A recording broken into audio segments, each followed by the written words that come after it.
तो मैं सभी जनता को और बहन मायावती सभी को धन्यवाद करना चाहता हूँ। मैंने बहुजन समाज पार्टी का कल ही मिला हम लोग को टिकट और वहाँ से डायरेक्ट हम लोग आ ही रहे हैं। बीच में लोगों ने जो भी रिसीव किया उसके बाद हम आप लोगों के सामने मौजूद हैं।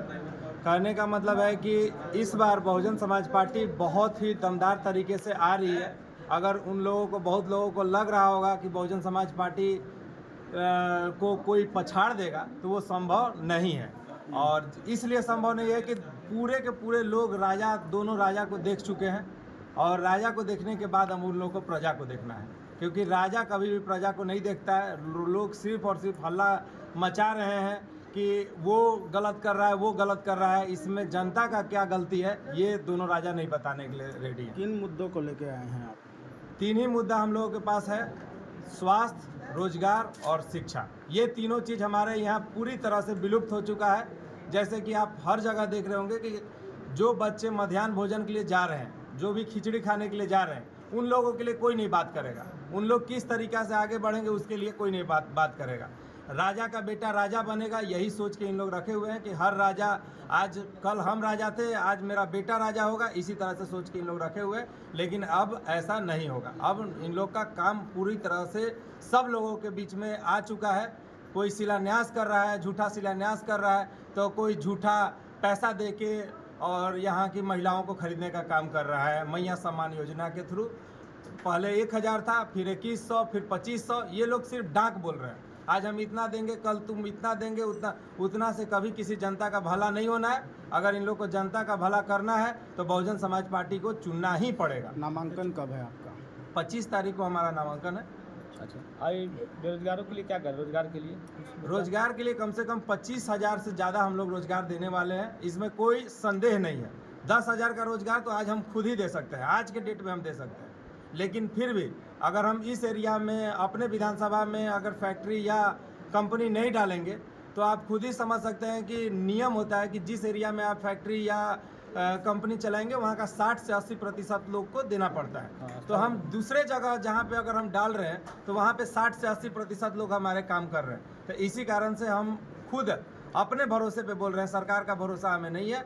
लोग बोलते हैं ना कि हम ये सरकार ले आएंगे, तो वो सरकार ले आएंगे, तब हमारा सरकार नहीं आ रही। तो आपका सरकार क्यों नहीं है? यहाँ का जनता मूर्ख थोड़ी ना है कि 4.5 लाख जनता आपको वोट देकर और विधायक बना दी है या पूर्व में भी बनाई है, तो आप कहिएगा कि हमारे पास सरकार ही नहीं है। तो इस बार सरकार नहीं रहेगा तो आप क्या कीजिएगा?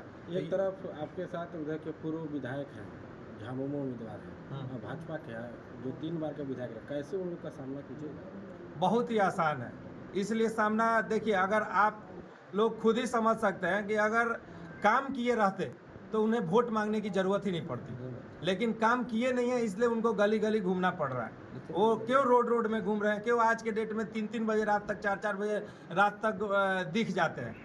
और इन लोग को आचार संहिता से भी कोई लेना देना नहीं है। ये लोग क्या कर रहे हैं कि आप लोग देख रहे हैं कि कितना सारा गलती काम कर रहे हैं, कितना सारा केस हो रहा है, लेकिन इन लोग को कोई मतलब नहीं है, क्योंकि राजा हैं।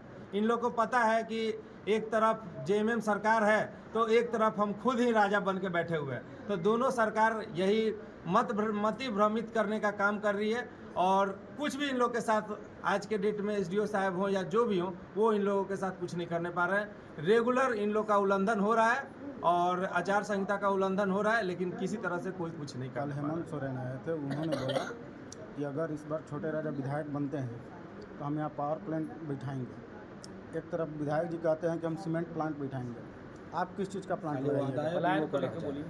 दोनों के लिए हम बता दे रहे हैं। एक दोनों का बात के बाद मैं अपना बात रख देता हूँ, आप लोग भी बैठ ही जाइए अगर अच्छा रहेगा। देखिए, पावर प्लांट संभव नहीं है। इसलिए पावर प्लांट संभव नहीं है क्योंकि अब सरकार सब कुछ सोलर के ऊपर स्टार्ट कर दिया है। पावर प्लांट से जितना धुआं निकलता है वो सरकार कभी मंजूरी देगा ही नहीं। ये इनको, हमारे हेमंत सोरेन जी, माननीय मुख्यमंत्री जी को ये पता होना चाहिए कि वो चाह कर भी नहीं लगवा सकते हैं। वो भी चाह जाएंगे तभी भी नहीं लगेगा, क्योंकि इसमें भारत सरकार का भी मंजूरी चाहिए होता है, सिर्फ राज्य सरकार का मंजूरी से नहीं होता है। अब भारत सरकार कभी भी इस टाइप का मंजूरी नहीं देगी जिससे कि प्रदूषण फैले, पहला चीज़। दूसरा चीज़, सीमेंट फैक्ट्री तो 15 साल से लगते आ रहा है। पावर प्लांट तो एक बार शिलान्यास हो भी चुका था। तो कितना बार पावर प्लांट और सीमेंट फैक्ट्री के नाम पे ये जनता को धोखा देते रहेगी। जनता समझ चुकी है कि इन लोग सिर्फ धोखा देकर और वोट लेने का काम करते हैं। वोट लेने के बाद किसी को कोई मतलब नहीं है, आप मरिए जिए कोई नहीं, अंतिम में फिर से इन लोग के पास रहेगा। जैसे कि बहुत सारा जगह आप देख रहे होंगे कि शिलान्यास जो हो रहा है उसके लिए पैसा लोग उठा ले रहे हैं, पैसा उठा ले रहे हैं ठेकेदार से, और उसी से इन लोग को इलेक्शन लड़ना है।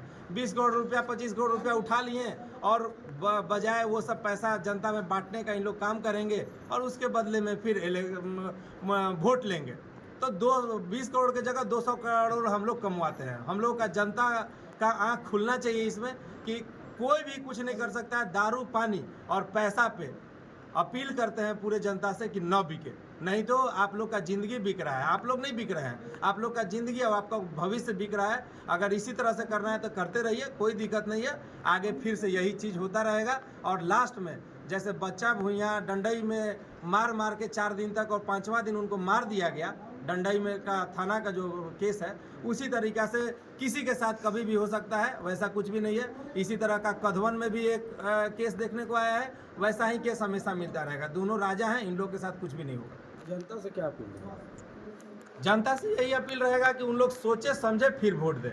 इस बार दारू पानी पैसा पर वोट देने का काम बंद करें और अन्यथा उन लोग अपने आप को नहीं, अपने पूरे भविष्य को, अपने नाती पोता सबको, अपना तो जीवन ख़त्म कर ही चुके हैं, नाती पोता बेटा सबको बर्बाद करते चल रहे हैं।